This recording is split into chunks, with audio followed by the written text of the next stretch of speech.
Haven't seen you for ages. You all right? Well, I've got to go to Perth to see a doctor, a specialist. I'm worried because I don't have much money.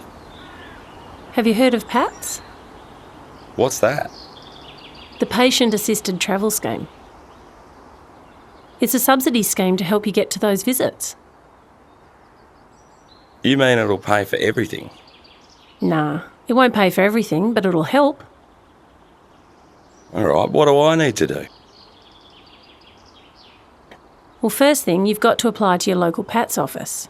What, before I even travel? Yeah, that way you'll know if you're definitely eligible. You can get forms from your doctor, your local PATS office, or online. Oh, this form looks complicated. The PATS office needs all the information to make sure you get paid properly. My doctor needs to fill in this first bit. Why? Your doctor needs to say which specialist you're seeing. Why does that matter? Because sometimes there are visiting specialists, or there's a closer specialist. You'll only get help to go to the nearest specialist, no matter whether they're public or private. But I need to see someone urgently.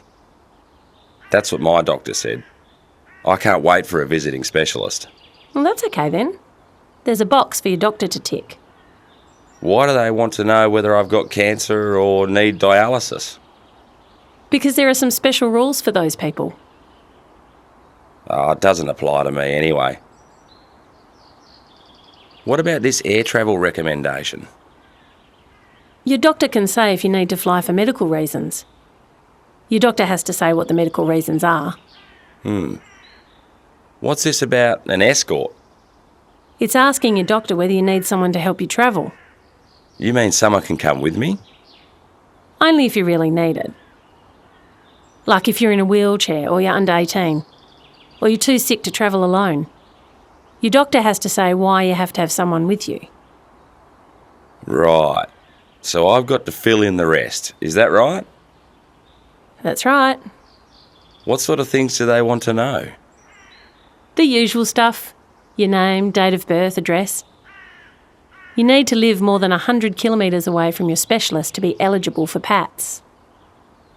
Why do they want to know about my appointments? Well, you might need to see your specialist 3 or 4 times. This way, you don't need to do a new application every time. Not unless you have to see a new specialist. One thing, I'm going to be driving to my appointment. I could do with some help before I go. In that case, you can ask your PATS office for assistance in advance. You can't get cash, but you can get fuel cards, for example. If you have to fly, the PATS office may be able to book your ticket for you. That's pretty good. Why are they asking about workers' comp here? Because if you can get money from somewhere else to help you travel, you can't get help from PATS. All right. So once I fill this form in, do I get paid? Not yet. Once the PATS office have said you're eligible, you'll get this form. You need to take this form to your specialist appointment.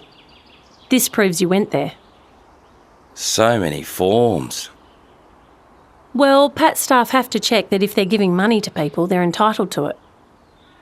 It wouldn't be fair otherwise. Yeah, I guess so. But sometimes specialists are really busy. What if they don't sign it?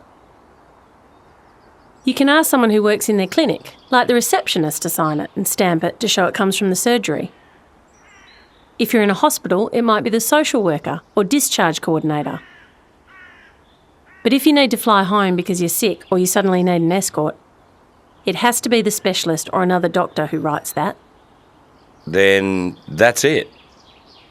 Then you give the specialist certification form to your PATS office, and then they'll process it. Thanks for telling me all that.